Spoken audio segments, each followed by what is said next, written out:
like driving and chatting, so I'm going to chat a little bit.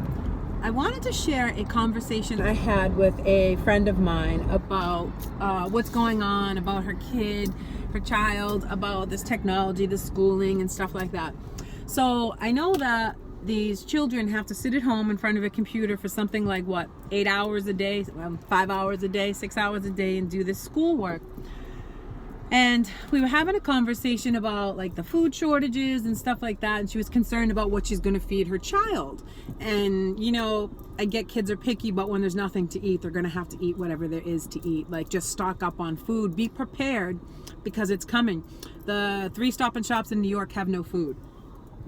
So and that the trucking companies have been empty for weeks. So it's coming. The food shortages are coming. They're making them kill the cattle. They're making them kill the agriculture. And if our government cared about us, they wouldn't be destroying the food that we need. They'd actually be delivering it to our areas and making sure everyone was taken care of. That's not the case.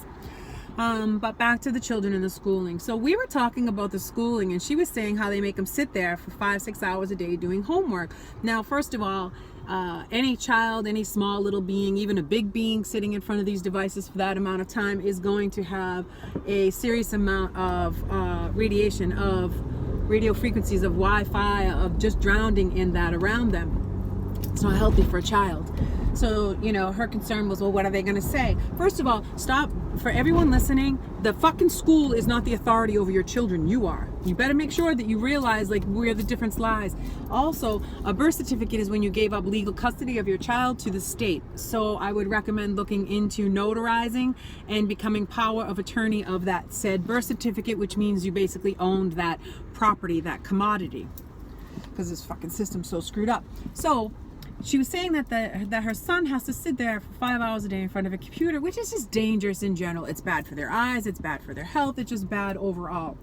So I told her to have a sick day, just like he would have a sick day at school, to have a sick day and not go in and not do the schoolwork that day. But that day that he has a sick day, to have him disconnect from every AI device. No phone, no laptop, no nothing. Like, obviously, if there's certain phone calls, a grandparent, a parent, something like that, you know, she can have his phone and let those go through. Other than that, nothing for a day. Now, the thing is if a child cannot go through a day without having a fit over this technology, there's a serious problem. That's the same type of addiction that heroin is. It's the same type of addiction that crack would be. Any addiction, it's the same thing. It's that same type of shit. Where are you coming from, buddy? It's the same type of shit that they do. It's the same thing. It's the same, sorry, I'm trying to drive and pay attention to where I'm going. It's the same type of addiction because they're having withdrawals from the devices.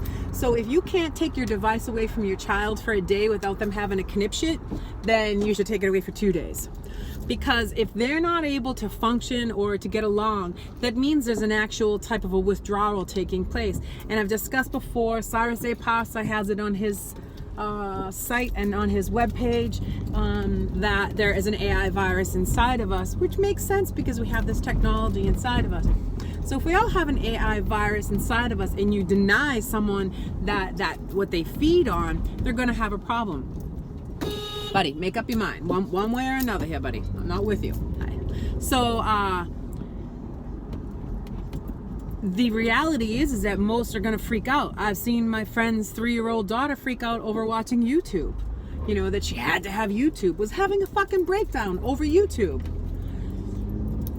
And I know most people don't see this as an addiction, but it's an addiction. It's a serious addiction, and one that more people should be paying attention to, and ourselves included, to detox from this stuff. You know, I go bike riding, I don't take my phone with me. It's such a freeing feeling. It's so funny because at first you go to grab for it and you're like, oh shit, and you're like, I don't have it. So there's no pictures to take, there's nothing to share, I don't need to go anywhere, I can just be with myself in that moment, which is really nice. It's what we all need, is a little more of that with ourselves in a moment. So maybe, you know, you can try this with your children and see, take the devices away for a day. They can have a digital detox, it's fine. It's totally fine for your child to have a digital detox. It's probably healthy for them in mind, body, and spirit, because these images and this information that we're overloaded with on a perpetual basis starts to control our own cognitive thinking. It starts to rewire our brain in a certain way.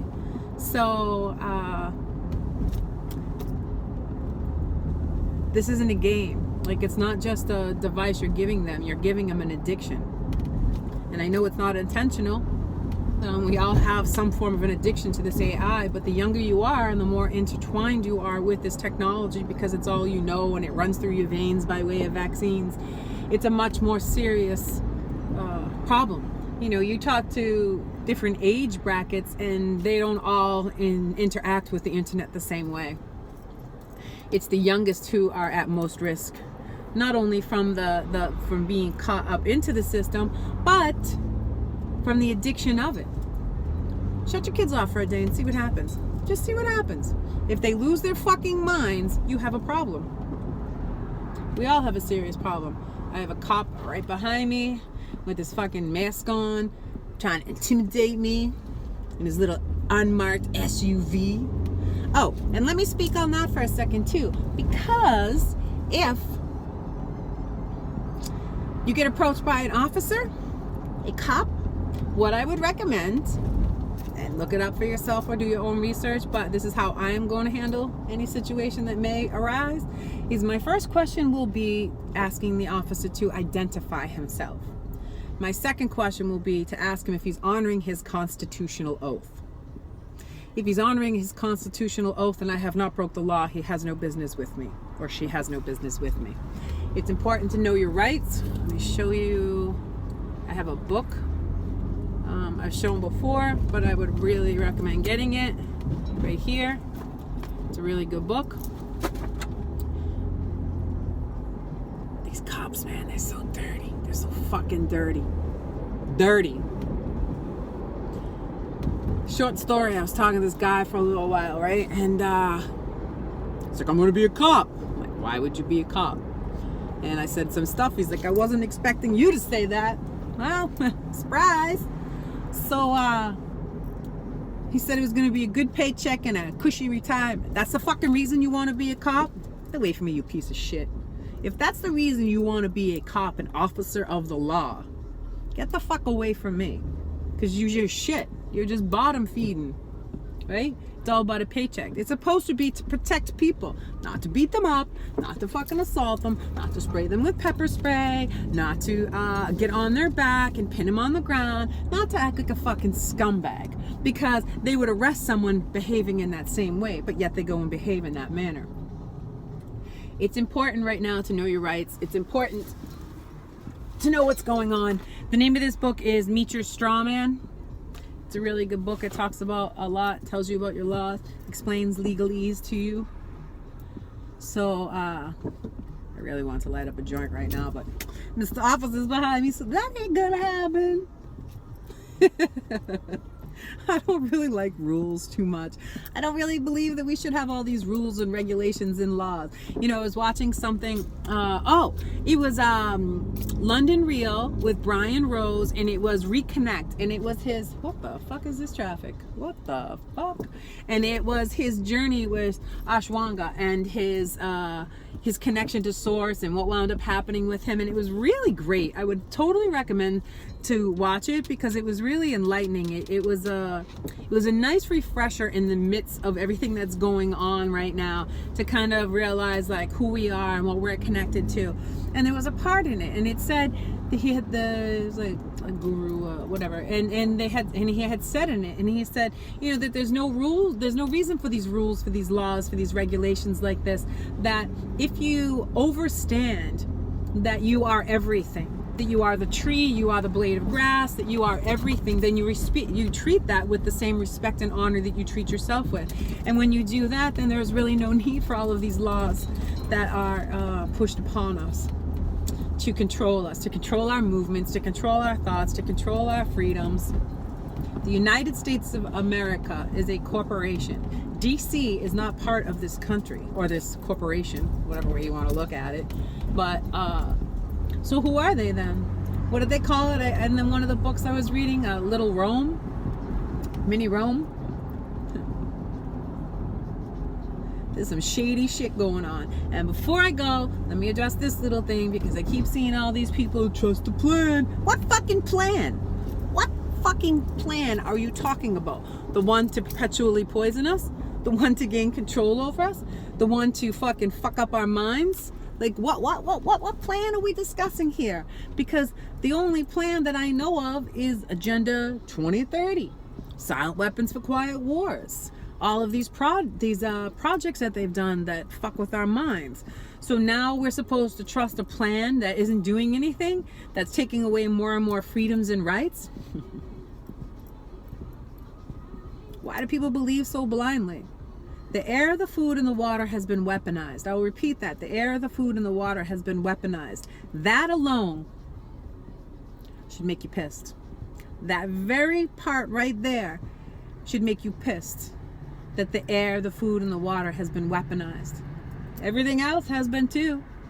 But the air we breathe, the food we eat, and the water we drink has been weaponized. It's not a good look. It's not a good look. Why do these cops too, now he's in front of me, why do these cops have to have all these unmarked vehicles? Who the fuck are they? What are they looking for? I'm gonna hide. Get the fuck out of here. The fuck out of here, man. I am so tired of people pretending to be something that they're not. And what these police officers are, they're pretending to uphold or to protect us, and they're not. When was the last time? I think I saw one video in one of the police officers. It was a city meeting or a city council meeting or something like that, and he went into the meeting and he said in the meeting that he was not going to uphold any of their ridiculous laws, that he took an oath to protect the people, and that was what he was going to do. The whole thing erupted and started applauding him and da da da da. Now, there's very few men of honor around that are left. Most people are driven by greed, ego, money. Sooner or later, they're all going to be stripped of all of it, and then they're going to be left with themselves, and there's going to be nothing there. Nothing on the inside, nothing on the outside, just flesh and bones. No soul, no spirit, nothing. We're in a battle of heaven and hell, light and dark. This isn't just about politics. It isn't about some fucking stupid, fake epidemic. This is a battle for us, for our essence. You gonna give it to them? Or are you gonna put up a fight? And I'm not talking go out in the street and riots. There's a lot of stuff that we can do without violence, a lot. And we need to start coming together to do that. Maybe in each state we'll have like little groups, and we'll get together and talk, and then we can have, those little groups talk to other little groups in the other states, and we can start to come together and figure something out. But this cannot continue this way. There's going to be food shortages. And for anyone who's ever gone without eating, and I've had some bad spells where I've gone days without eating, and it's not fun. It's not a good look. It's a shitty situation, and it starts fucking with your mind too. Like, why don't I have this? Why don't I? So we need to start looking out for each other, taking care of each other, and protecting the children, because they need it the most. They are the most vulnerable. They are the ones that are attacked constantly. They are the ones whose minds are played with all the time. They are the ones who Holly Weird fucking preys on. It's a shame. It is an absolute shame that this conversation even needs to take place. We should be in a world where children can just go outside and play and be free, and that where everyone is their brother's keeper, and they take care of each other and each other's children, right? And you look out for yourself and for your neighbors and see what's going on. I don't know. Cheers to a better world. Much love.